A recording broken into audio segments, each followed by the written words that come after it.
that all you got? Get on the ground!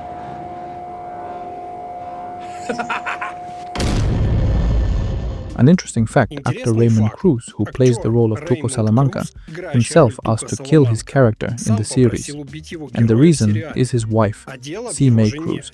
As the actor himself said, "My wife hated Tuco. She hated his energy. Tuco is a wild animal." And indeed, Tuco Salamanca turned out to be so crazy that in terms of cruelty, among other antagonists Gus and Fring, he has no equal. Tight, yeah! Let's figure out what kind of Tuco this is.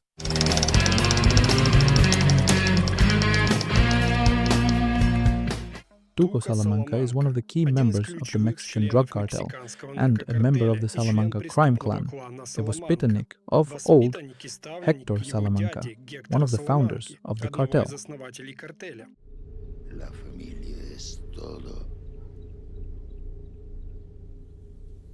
Tuco's task on this side of the border is to control the distribution network. He looks quite colorful, he wears flashy, stylish shirts and thick gold chains and rings, loves huge guns and knives. I'm not giving you a damn thing. Ounce. Give me your wallet. Let's just stay calm here. You see me sweating, bitch? And also, like many members of his family, he likes to cook. If Lalo Salamanca is the smartest member of the family, then Tuco rightfully takes the lead as the most brutal and bloody of the Salamancas. Wow! Damn, man, look at that, look! Whew. A true sadist, he tortures and kills people. In addition, he's on drugs, often high, and because of this, he becomes even more unpredictable and aggressive. He becomes extremely dangerous.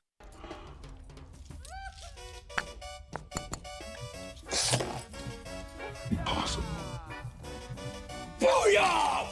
Tuco respects only strength and despises weakness. He beats Jesse and constantly bullies him because he senses weakness. He brutally deals with Pinkman just because he doubts his words.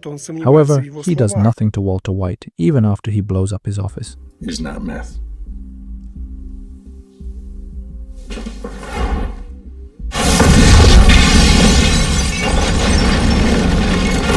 Only strength is worthy of respect, and weakness is worthy only of contempt. He is cruel and rude to others, but family is everything to him. And when he speaks to his grandmother, it's hard to believe it's the same person.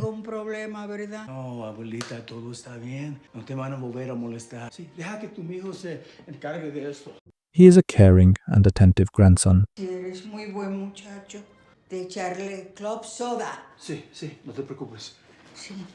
After Hector is paralyzed, he doesn't abandon him and continues to take care of him. He understands that family is the most important thing for others too. Tuco tortures and kills people. Does he suffer from remorse? No, he seriously believes that he is acting absolutely justly. Drug abuse, which provokes outbursts of rage, leads to Tuco's assistant Nacho beginning to fear that sooner or later Tuco will get to him. That's why he hires Mike Ehrmantraut, who sets a trap for him and puts Tuco in prison. You see that? You did that. Oh, come on, that'll buff right out. Look at one lucky old man. What the hell? Let go! Let go! Let go! Let go!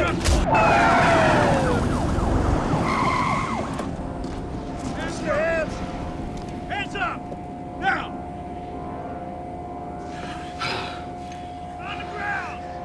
Where he will remain until the events of the series, Breaking Bad. Mike's trap worked thanks to Tuco's weaknesses, namely outbursts of rage and stupidity. Yes, Tuco isn't particularly smart, he's being manipulated.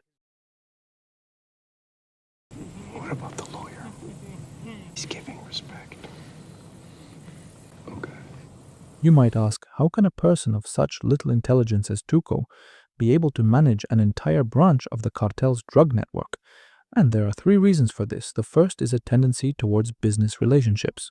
Tuco, despite everything, is a businessman and always calculates his benefit well. He shakes hands with Jimmy McGill when he offers him a deal, Put reply his proposal with arguments. He respects the business approach, is ready to make concessions to Heisenberg to get his goods, and is genuinely indignant when Walter breaks the terms. Faster than $10 ass and TJ.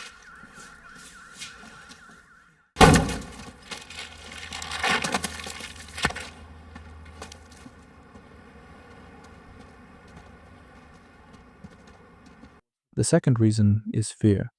He may not be so smart, but he's feared, and he compensates for the lack of mental abilities by instilling absolute, all-encompassing fear. Is that it? Is that what you're doing? Relax. I'm a left. The third reason is obvious signs of paranoia. This gift that I have deep inside my head. You two haven't been talking, right? No.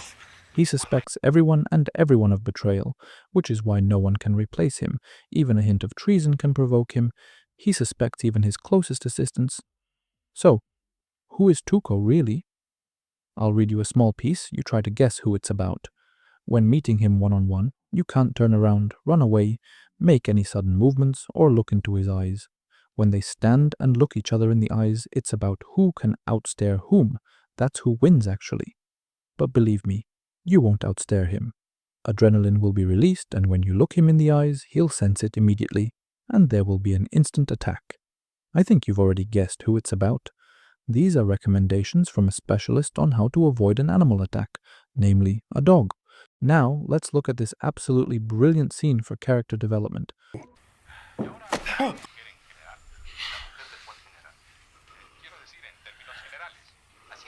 Tuco grabs Walter and forces him to look into his eyes. Walter, on a subconscious level, understands that he's facing a beast and he can't look away. Otherwise, the beast will sense fear and an attack will follow. That's why he holds the gaze until the very end. Tuco is a beast, and at the very beginning of the video, I quoted Raymond Cruz, who described his character exactly like this. Tuco is a beast. And Tuco's value system is the value system of a beast pack. He has the concepts of friend and foe. Members of his pack are friends, and they get everything, care and respect. Everyone else is an enemy, and he is incredibly cruel towards them. He is touchingly caring towards his grandmother and Hector, but ready to kill any music outsider. What is the end of Tuco's story? Tuco, who is accustomed to resolving all his issues primarily through violence, faces an organization much more powerful and numerous than the cartel. An organization that has a monopoly on this violence, the state. If you enjoyed this video, you might also be interested in another video about the Salamanca clan or Tuco's cousin Lalo Salamanca. Click on the links, and if you have something to add or if you disagree with something, please leave a comment on this video. I read all comments and will respond whenever possible. That's all from me. Goodbye.